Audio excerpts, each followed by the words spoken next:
News. సామాన్యులకు రాజ్యాధికారం రావాలనే లక్ష్యంతోనే తమ పార్టీ ఎన్నికల బరిలో దిగిందని ఆమ్ ఆద్మీ పార్టీ నాయకులు అజిత్ జోహాగ్ అన్నారు. దేశంలో అవినీతి విపరీతంగా పెరిగిపోయిందని, రాజకీయం ద్వారా కోట్లాది రూపాయలు సంపాదించిన నాయకులు ప్రజల ఓట్లను డబ్బుతో కొంటున్నారని చెప్పారు. ఇటువంటి వారిని ప్రజలు ఓడించి బుద్ధి చెప్పాలని, ఆమ్ ఆద్మీ పార్టీని ఆదరించాలని ఆయన కోరారు.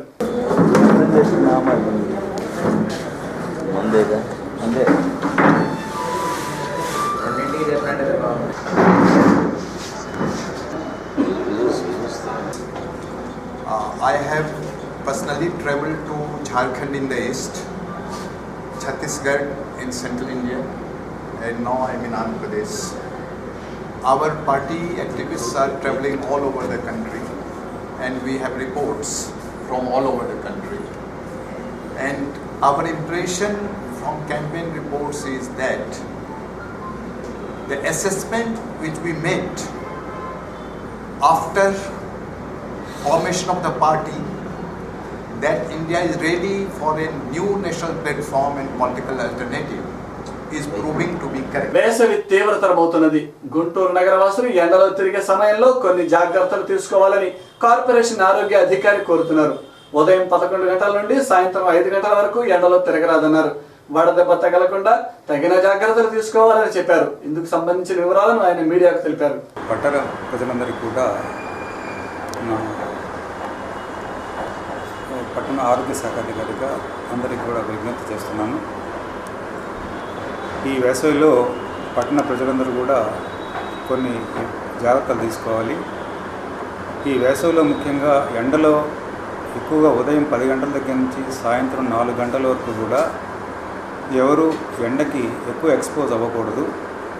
ఒకవేళ అట్లా ఎక్స్పోజ్ అయినట్లా శారీరక ఉష్ణోగ్రత పెరిగే అవకాశాలు ఎక్కువ ఉన్నాయి. ఈ శారీరక ఉష్ణోగ్రత పెరిగే కొద్దీ కూడా శరీరంలో ఎక్కువ భాగం చెమట రూపంలో నీరు ఆవిరవుతుంది. అలా ఆవిరైన మరుక్షణమే మన శరీరంలో దాహానికి గురవుతాము. ఎక్కువ దాహానికి గురైన కొద్దీ కూడా మనం వడదెబ్బ తగిలే ప్రమాదం ఉంది. స్థానిక రామిరెడ్డి తోట 2వ లైన్కు చెందిన 7 సంవత్సరాల వయసు కలిగిన బాలుడు గురువారం రాత్రి తప్పిపోయాడు. పింక్ కలర్ డ్రెస్ వేసుకుని ఉన్నాడని, జ్వరంతో ఉన్నాడని బాలుడి పేరు జమ్మలమడుగు నందకిషోరు అని తల్లి జ్యోతి తెలిపారు. ఆచూకీ తెలిసిన వారు 8019337842 9985218744 నెంబర్లకు తెలపాలని ఆమె కోరుతున్నారు. అంటే నేను వాళ్ళ అమ్మగారు వెళ్ళి తీసుకొచ్చింది. ఇక్కడ రాత్రి హాస్పిటల్ తీసుకెళ్ళాను. జ్వరం అచ్చిరెడ్డి హాస్పిటల్ తీసుకెళ్తే 102 ఉందన్నారు జ్వరం. ఇంటికాడ వదిలిపెట్టి రోడ్డు మీదకి వెళ్ళి టిఫిన్ తీసుకొద్దామని వెళ్ళాళ్ళకి ఇంట్లోంచి బయటకు వచ్చాడు. ఎటు వెళ్ళాడో తెలవదు. రాత్రి నుంచి ఎత్తుకుతున్నాం. రాత్రి 8ంటికి వెళ్ళి నైట్ డ్రెస్ వేసుకున్నాడు. 7 సంవత్సరాలు. తెలుగుదేశం పార్టీ రెబల్ అభ్యర్థిగా గుంటూరు ఈస్ట్ నియోజకవర్గంలో అల్లా భక్షు ఎన్నికల బరిలో ఉన్నారు. సీనియర్ నాయకులను కాదని పార్టీ సభ్యులు కాని వారికి ఎమ్మెల్యే టికెట్ ఇవ్వడంతో తాను కలత చెంది రెబల్ గా పోటీలో ఉన్నానని ఆయన చెప్పారు. బుజ్జగింపులు చేసినా తాను పోటీ నుండి విరమించేది లేదని ఆయన చెప్తున్నారు.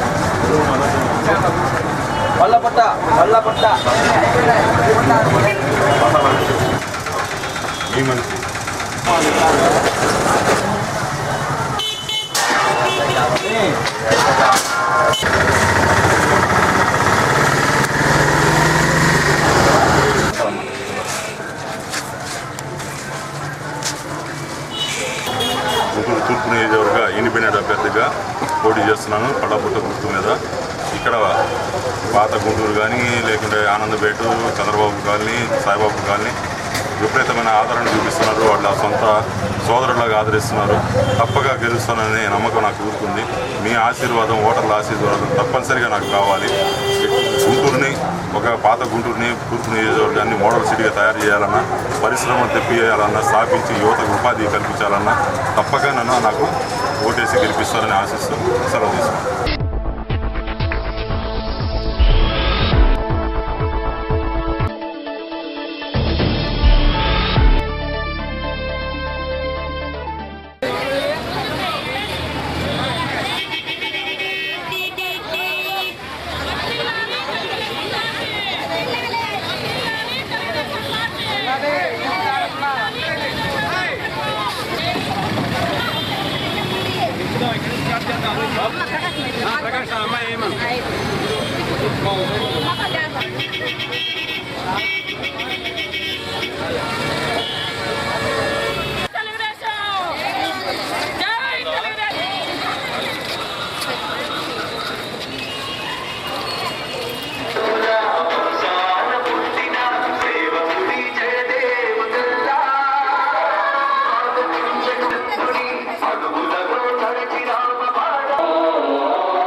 ముఖ్యంగా మహిళల దగ్గర మొన్న మహిళల ర్యాలీ కూడా జరిగింది. హిస్టరీలోనే ఇంతమంది మహిళలు బయటకు రావడం ఎవరు చూడలేదని చెప్తున్నారు. మహిళలందరూ కూడా నేను అనుకోవడం ఒక అభివృద్ధి కావాలని ఆశపడుతున్నారు. వాళ్ళ పిల్లల భవిష్యత్తు కోసం ఆలోచిస్తున్నారు. కాబట్టి తెలుగుదేశం నారా చంద్రబాబు నాయుడు గారు నాయకత్వం కావాలని కోరుతున్నారు. ముఖ్యంగా మహిళల భద్రత అనేది చాలా ముఖ్యం మనకి. ఇదే మొదటిసారి ఒక నాయకుడు మహిళల భద్రత మనకు అవసరం అని చెప్తున్నారు. చాలామంది మహిళకి ఏమన్నా అయితే ఇక్కడ ఎందుకున్నావు, ఈ టైంలో ఎందుకున్నావు, ఈ బట్టలు ఎందుకు వేసుకున్నావు అని అడిగేవాళ్ళే కానీ ఒక నాయకుడు మహిళల భద్రత మనకు ముఖ్యం అని చెప్పడం చాలా అవసరం. అదే రకంగా మా తమ్ముడు జయదేవ్ వల్ల ఎంతోమందికి ఉద్యోగం కలిగించి మన పిల్లలు వాళ్ళ కాళ్ళ మీద నిలబడగలిగితేనే మన తెలుగు జాతి ఆత్మ గౌరవం మనకు తిరిగి వస్తుందని ఉద్దేశంతో గుంటూరు జిల్లాలో ముందడుగు పెడుతున్నారు.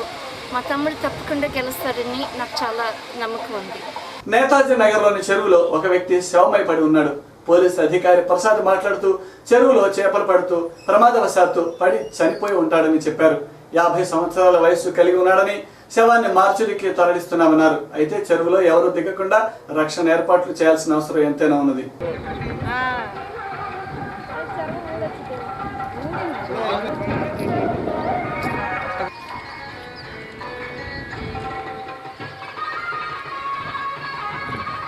QTV న్యూస్ ముగించే ముందు హెడ్లైన్స్ మరొకసారి.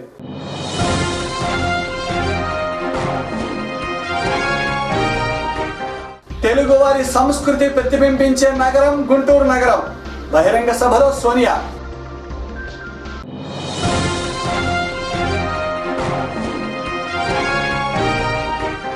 ప్రతి ఒక్కరూ ఓటు హక్కు వినియోగించుకోవాలి. ప్రజాస్వామ్యంలో భాగస్వాములు కావాలి.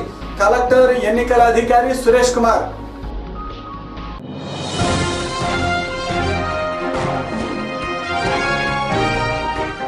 గుంటూరు ఈస్ట్ నియోజకవర్గాన్ని అభివృద్ధి చేస్తా టీడీపీ ఎమ్మెల్యే అభ్యర్థి మద్దాళి గిరి. ఇవే ఈ రోజు విశేషాలు. మరిన్ని వార్తలతో మళ్ళీ కలుద్దాం. నమస్కారం.